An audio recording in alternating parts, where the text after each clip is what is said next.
episode of YoGrl with your hosts, Becca and Paulina. As you can see, we're in a new location today, Iyengar Yoga studio. So today we're going to be talking to you about yoga and its effects on chronic low back pain, specifically Iyengar Yoga, which focuses on achieving correct posture with alignment of the body, making use of straps and different blocks, like this. It's a type of hatha yoga, which is a typical form of yoga that includes breathing techniques, meditation, and yoga poses. Iyengar began practicing yoga after he was diagnosed with tuberculosis to help improve his health. You gotta be kidding me. Tuberculosis? Yeah, tuberculosis. Isn't that wild? Wow, I'm mind blown. Okay, so back on topic. When we were pitching ideas for what to talk to you guys about on the podcast today, we came across this cool study which looked at how 16 weeks of yoga could affect someone with chronic low back pain. Yeah, the study found that there was significant reduction in self-reported disability and reduced use of pain medication when compared to the group that solely received education on low back pain. Yeah, so the patient education that was provided included 16 weekly newsletters written by physical therapy students on back pain care. Yeah, and then they checked in again 3 months later to see if any follow-up improvements were maintained, and it was found that the yoga had longer-lasting reductions in disability and pain outcomes than education alone. So while this is all very interesting, I think there was still a lot of room for improvement in the study itself. First off, they could have found a way with blind therapists to remove the potential bias.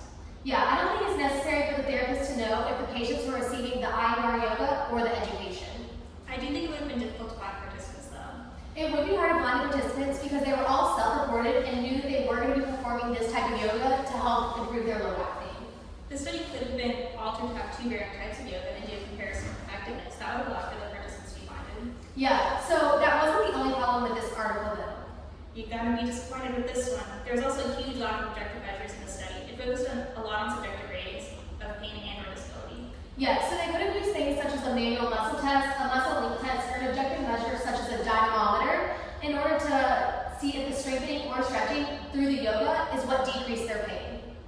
There's a ton of things that can lead to low back pain, so it would have been really helpful to know what specific aspects of the patient's low back pain the yoga was targeting or influencing. Yeah, so this study also lacked adequate follow-up and an intention to treat analysis. So to the researchers of this article, you gotta try harder. So for those of you listening who have no idea what words I just said, an intention to treat analysis is a way of analyzing a study's results according to the group the participants were placed in, whether they actually received the treatment or not. Yeah, intention to treat is done to avoid the effects of dropouts. The initial values for the dropouts should be carried over to the study's conclusion. Yeah, so this study didn't account for the 10 people who dropped out or didn't complete the study, which resulted in skewed data and didn't exactly represent the effect that the yoga had on the patients. I think that's all we have for you on today's podcast. Tune in next week as Becca and I take on Yoga Yoga. I'm so excited. This next one's going to be a great time. I'm going to grab some more yoga nuts. You want to come? Namaste.